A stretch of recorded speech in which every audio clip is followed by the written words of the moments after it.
Okay, hi everyone. Louise said she wants to do this in the background for, again, I guess another weird opening, just like in her Facebook videos. Whoa, she's okay. It's a very thick futon, so we're good. Okay, so now we are at chapter 8 of James and the Giant Peach. This is right after the peach has grown and Sponge and Spiker have decided they're not going to eat it, they're going to try to make money off of it. So, chapter 8. The news that a peach almost as big as a house had suddenly appeared in someone's garden spread like wildfire across the countryside. And the next day, a stream of people came scrambling up the steep hill to gaze upon this marvel. Quickly, Aunt Sponge and Aunt Spiker called in carpenters and had them build a strong fence around the peach to save it from the crowd. And at the same time, these two crafty women stationed themselves at the front gate with a large bunch of tickets and started charging everyone for coming in. Roll up, Aunt Spiker yelled. Only 1 shilling to see the giant peach.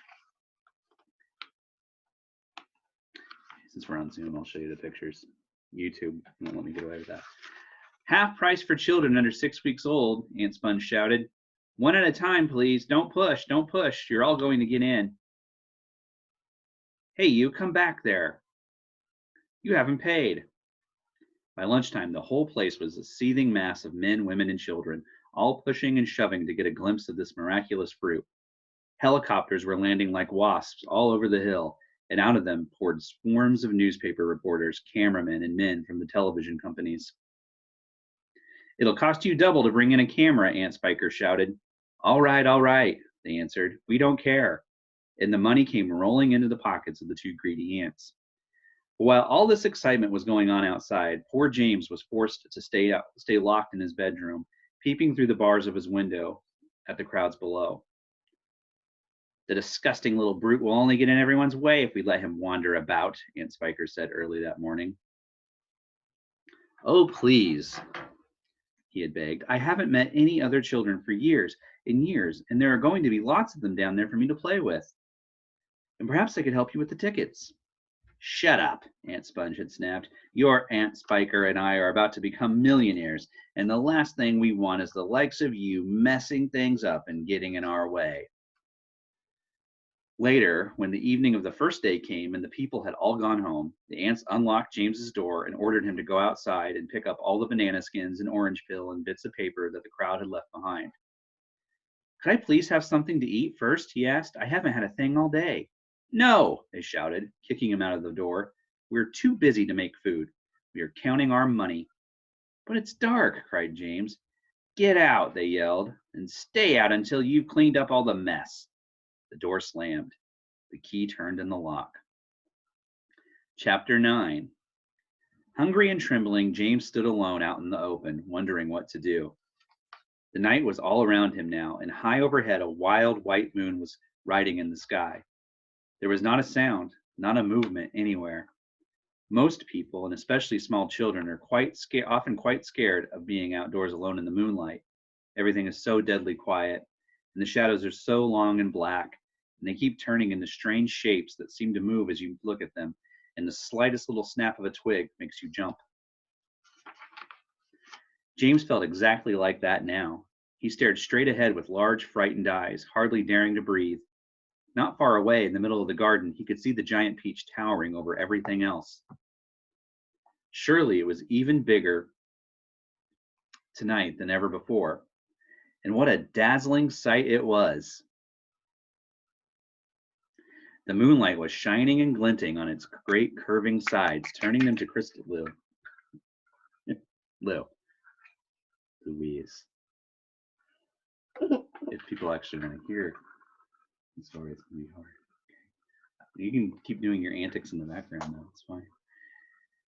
Surely it was even bigger tonight than ever before. And what a dazzling sight it was. The moonlight was shining and glinting on its great curving sides, turning them to crystal and silver. It looked like a tremendous silver ball lying there in the grass, silent, mysterious, and wonderful. And then all at once, little shivers of excitement started running over the skin on James's back.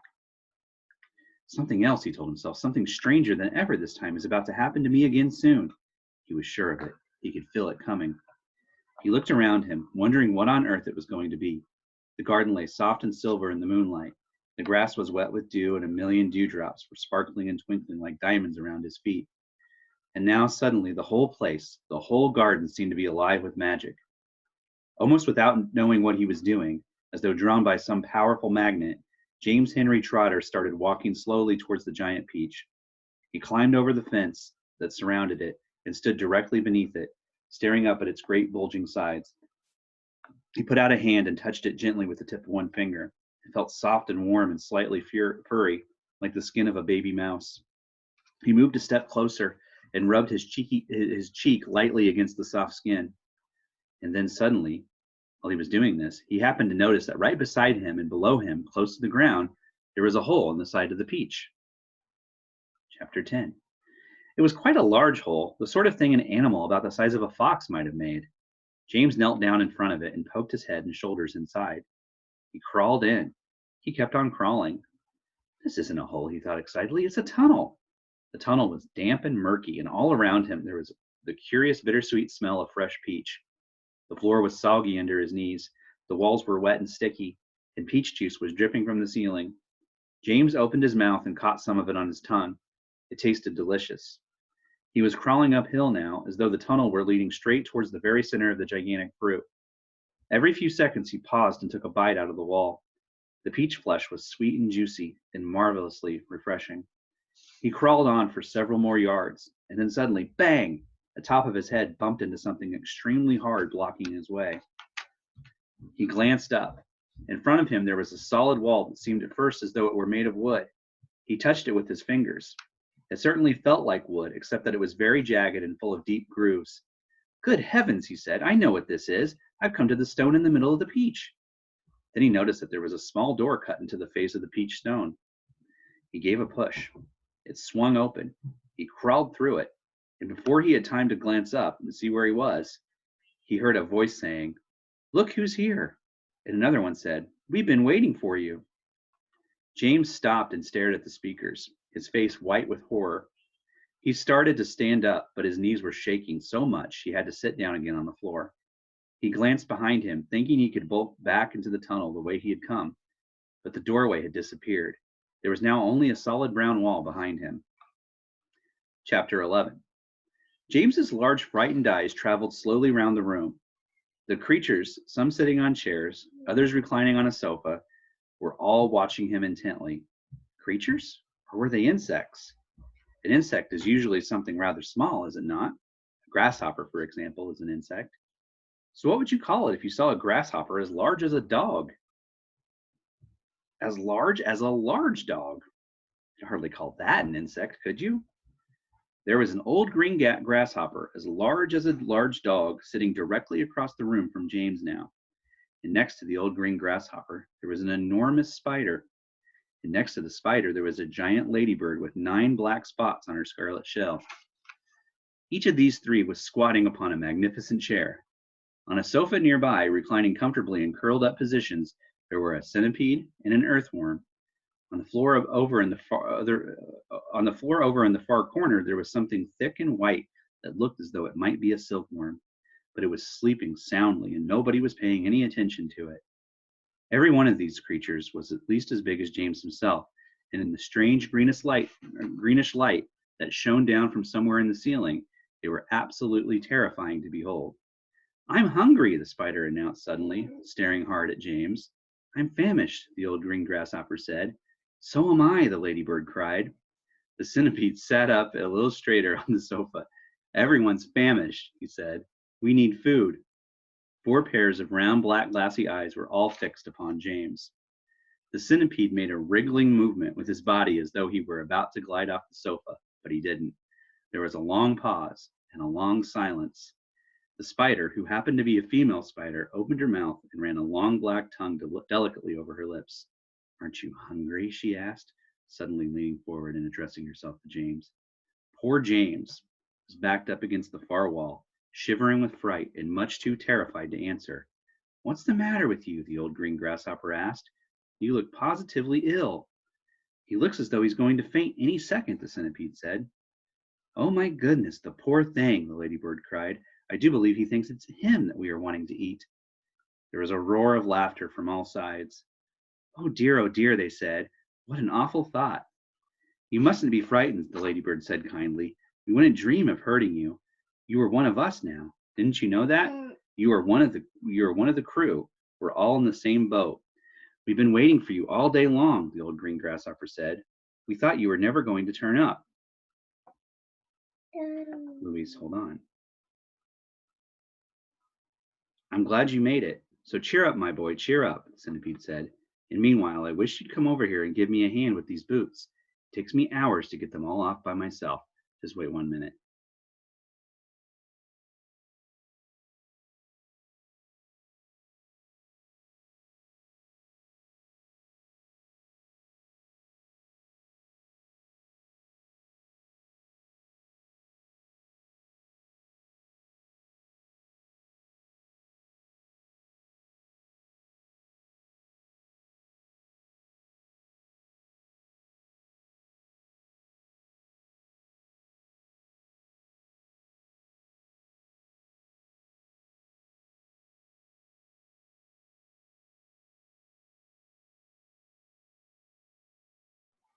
Okay, so apparently that was a prank of some sort. She made April Fools because she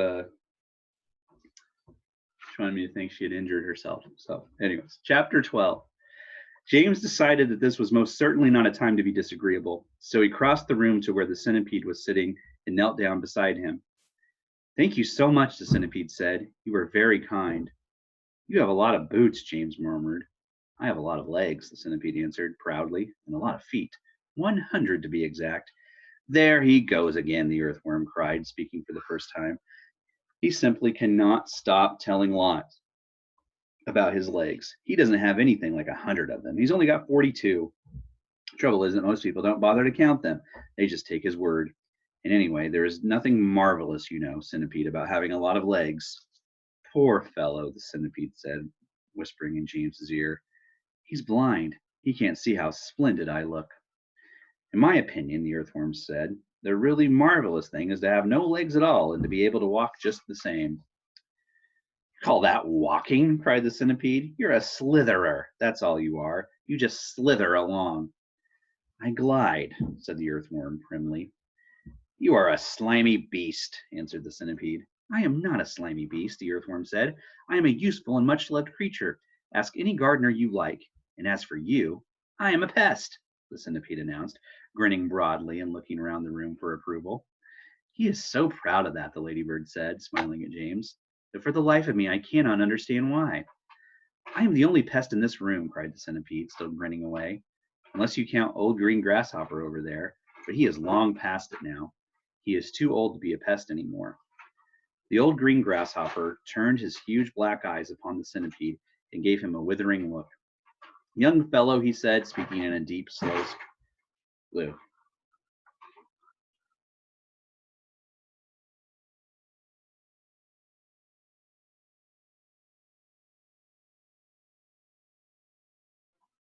All right, where was I at? The old green grasshopper turned his huge black eyes upon the centipede and gave him a withering look. Young fellow, he said, speaking in a deep, slow, scornful voice, I have never been a pest in my life. I am a musician. Hear, hear, said the ladybird. James, the centipede said, your name is James, isn't it? Yes. Well, James, have you ever in your life seen such a marvelous, colossal centipede as me? I certainly haven't, James answered. How on earth did you get to be like that?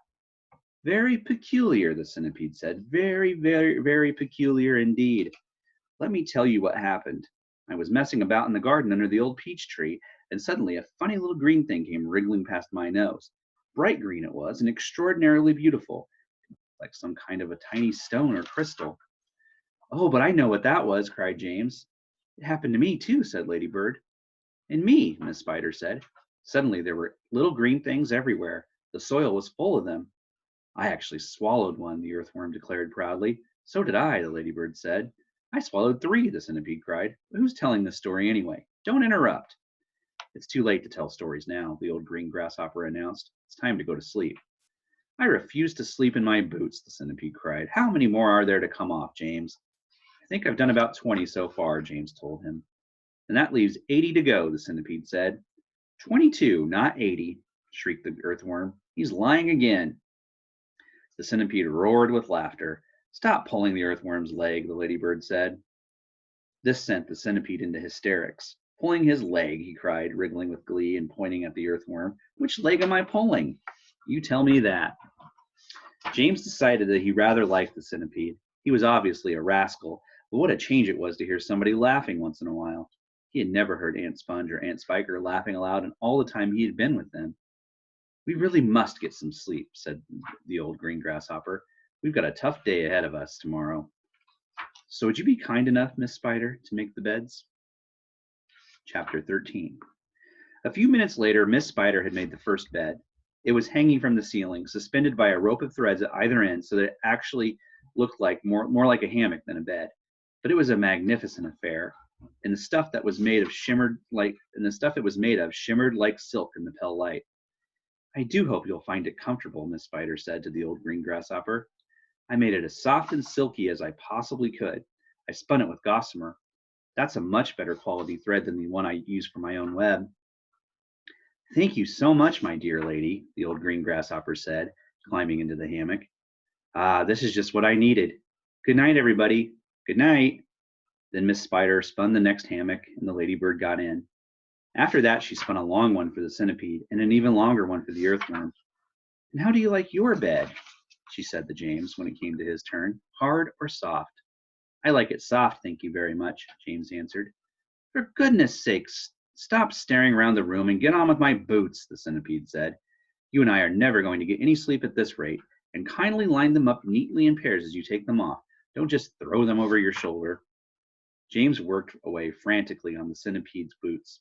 Each one had laces that had to be untied and loosened before it could be pulled off. And to make matters worse, all the laces were tied up in the most terrible, complicated knots that had to be unpricked with fingernails. It was just awful. It took about 2 hours, and by the time James had pulled off the last boot of all and had lined them up in a row on the floor, 21 pairs altogether, the centipede was fast asleep. Wake up, centipede, whispered James, giving him a gentle dig in the stomach. It's time for bed. Thank you, my dear child, the centipede said, opening his eyes. Then he got down off the sofa and ambled across the room and crawled into his hammock. James got into his own hammock. And oh, how soft and comfortable it was compared with the hard, bare boards that his aunts had always made him sleep upon at home. Lights out, said the centipede drowsily. Nothing happened. Turn out the light, he called, raising his voice. James glanced round the room, wondering which of the others he might be talking to, but they were all asleep. The old green grasshopper was snoring loudly through his nose. The ladybird was making whistling noises as she breathed, and the earthworm was coiled up like a spring at the end of his hammock, wheezing and blowing through his open mouth. As for Miss Spider, she made a lovely web for herself across one corner of the room, and James could see her crouching right in the very center of it, mumbling softly in her dreams. I said, turn out the light, shouted the centipede angrily. Are you talking to me? James asked him. Of course I'm not talking to you, you ass, the centipede answered. I thought that would get a rise out of Louise, but it didn't. That crazy glowworm has gone to sleep with her light on. For the first time since entering the room, James glanced up at the ceiling, and there he saw a most extraordinary sight. Something that looked like a gigantic fly without wings. It was at least 3 feet long, standing upside down upon its 6 legs in the middle of the ceiling, and the tail end of this creature seemed to be literally on fire. A brilliant greenish light, as bright as the brightest electric bulb, was shining out of its tail and lighting up the whole room. Is that a glowworm? Asked James, staring at the light. It doesn't look like a worm of any sort to me. Of course it's a glowworm, the centipede answered. At least that's what she calls herself, although actually you are quite right. She isn't really a worm at all. Glowworms are never worms. They are simply lady fireflies without wings. Wake up, you lazy beast. But the glowworm didn't stir, so the centipede reached out of his hammock and picked up one of his boots from the floor. Put out that wretched light, he shouted, hurling the boot up at the ceiling. The glowworm slowly opened one eye and stared at the centipede. There is no need to be rude, she said coldly. All in good time. Come on, come on, come on, shouted the centipede, or I'll put it out for you. Oh, hello, James, the glowworm said, looking down and giving James a little wave and a smile. I didn't see you come in. Welcome, my dear boy, welcome, and good night. Then click, and out went the light. James Henry Trotter lay there in the darkness with his eyes wide open, listening to the strange sleeping noises that the creatures were making all around him, and wondering what on earth was going to happen to him in the morning. Already he was beginning to like his new friends very much. They were not nearly as terrible as they looked. In fact, they weren't really terrible at all. They seemed extremely kind and helpful, in spite of all the shouting and arguing that went on between them. "Good night, old green grasshopper," he whispered. "Good night, ladybird. Good night, Miss Spider." But before he could go through them all, he had fallen asleep. Chapter 14. "We're off!" someone was shouting. "We're off at last!" James woke up with a jump and looked about him. The creatures were all out of their hammocks and moving excitedly around the room. Suddenly, the floor gave a great heave as though an earthquake were taking place. "Here we go!" shouted the old green grasshopper, hopping up and down with excitement. "Hold on tight!" "What's happening?" cried James, leaping out of his hammock. "What's going on?" The ladybird, who was obviously a kind and gentle creature, came over and stood beside him. "In case you don't know it," she said, "we are about to depart forever from the top of this ghastly hill that we've all been living on for so long. We are about to roll away inside this great big beautiful peach to a land to a land of what?" asked James. "Never you mind," said the ladybird, "but nothing could be worse than this desolate hilltop and those two repulsive aunts of yours." "Hear, hear," they all shouted. "Hear, hear." "You may not have noticed it," the ladybird went on, "but the whole garden, even before it reaches the steep edge of the hill, happens to be on a steep slope, and therefore the only thing that has been stopping this peach from rolling away right from the beginning is the thick stem attaching it to the tree. Break the stem and off we go." "Watch it!" cried Miss Spider as the room gave another violent lurch. "Here we go!" "Not quite, not quite." At this moment, continued the ladybird, "our centipede, who has a pair of jaws as sharp as razors, is up there on top of the peach, nibbling away at that stem. In fact, he must be nearly through it, as you can tell from the way we're lurching about. Would you like me to take you under my wing so that you won't fall over when we start rolling?" "That's very kind of you," said James, "but I think I'll be all right."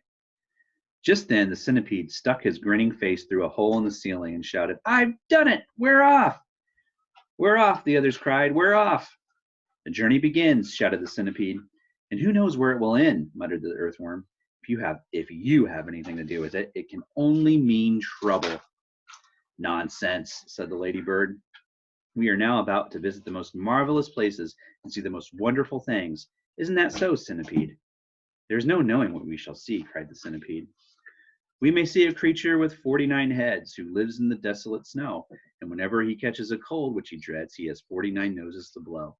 We may see the venomous pink-spotted scrunch who can chew up a man with one bite. It likes to eat 5 of them roasted for lunch and 18 for its supper at night. We may see a dragon, and nobody knows that we won't see a unicorn there. We may see a terrible monster with toes growing out of the tufts of his hair. We may see the sweet bitty bright hen, so playful, so kind and well bred, and such beautiful eggs. You just boil them, and then they explode and they blow off your head. A new and a rhinoceros surely you'll see, and that enormous and horrible gnat, whose sting when it stings you goes in at the knee and comes out through the top of your hat. We may even get lost and be frozen by frost. We may die in an earthquake or tremor, or nastier still, we may even be tossed on the horns of a furious dilemma. But who cares? Let's go from this horrible hill. Let us roll, let us bowl, let us plunge. Let's go rolling and bowling and spinning until we're away from old Spiker and Sponge. 1 second later, slowly, insidiously, almost gently, the great peach started to lean forward and still into motion. The whole room began to tilt over, and all the furniture went sliding across the floor and crashed against the far wall. So did James and the ladybird and the old green grasshopper and Miss Spider and the earthworm and also the centipede, who had just come slithering quickly down the wall. Chapter 15. Outside in the garden at that very moment, Aunt Sponge and Aunt Spiker had just taken their places at the front gate, each with a bunch of tickets in her hand, and the first stream of early morning sightseers was visible in the distance, climbing up the hill to view the peach. "We shall make a fortune today," Aunt Spiker was saying. "Just look at all those people." "I wonder what became of that horrid little boy of ours last night," Aunt Sponge said. "He never did come back in, did he?" "He probably fell down in the dark and broke his leg," Aunt Spiker said. "Or his neck, maybe," Aunt Sponge said. hopefully. Just wait till I get my hands on him, Aunt Spiker said, waving her cane. He'll never want to stay out all night again by the time I've finished with him. Good gracious me, what's that awful noise? Both women swung round to look. The noise, of course, had been caused by the giant peach crashing through the fence that surrounded it, and now, gathering speed every second, it came rolling across the garden towards the place where Aunt Spiker and Aunt Sponge were standing. They gaped, they screamed, they started to run, they panicked, they both got in each other's way. They began pushing and jostling, and each one of them was thinking only about saving herself. Aunt Sponge, the fat one, tripped over a box that she'd brought along to keep the money in and fell flat on her face. Aunt Spiker immediately tripped over Aunt Sponge and came down on top of her. They both lay on the ground, fighting and clawing and yelling and struggling frantically to get up again. But before they could do this, the mighty peach was upon them. There was a crunch, and then there was silence. The peach rolled on, and behind it, Aunt Sponge and Aunt Spiker lay ironed out upon the grass, as flat and thin and lifeless as a couple of paper dolls cut out of a picture book. All right, so tomorrow night we will read some more chapters. We'll start with chapter 16, and the peach goes floating across the sea. Do you want to, well, why don't you bring it up here? I can't really move the computer around. All right, so while Lou's getting ready to show you her drawing, I am going to do a poetry reading later tonight if Lou falls asleep at a decent enough time, that is. So that would be obviously more for adults. And I think I'll be reading parts of Song of Myself by Walt Whitman. So, Lou, do you want to show your... I'm going to do a very easy journey. Okay, why don't we do that separately from this, because this video has already gone on really long. Do you want to show them what you made, though? Yeah, so I made a 3D heart. Oh, cool. And the square just looks like an eye, but it's a 3D. Nice. Okay. Well, maybe tomorrow. Charcoal. Maybe tomorrow we can do a video where you show people And how you this draw. little pen right here. This makes it so that you can like lighten out the charcoal. Huh. In case so you don't like. I'm just drawing a line. Okay. So you draw a line. And then that whitens it out. Well, that's neat. Okay. All right. And then you do not use colored pencils hardly. You have to use them soft. And if you want it to be dark, you have to go over and over and over. And so then you can do shading without it looking cartoony. Okay. All right. That's some great advice. Don't Thank you, use Lou. it with charcoal too. All right. Good night, everyone.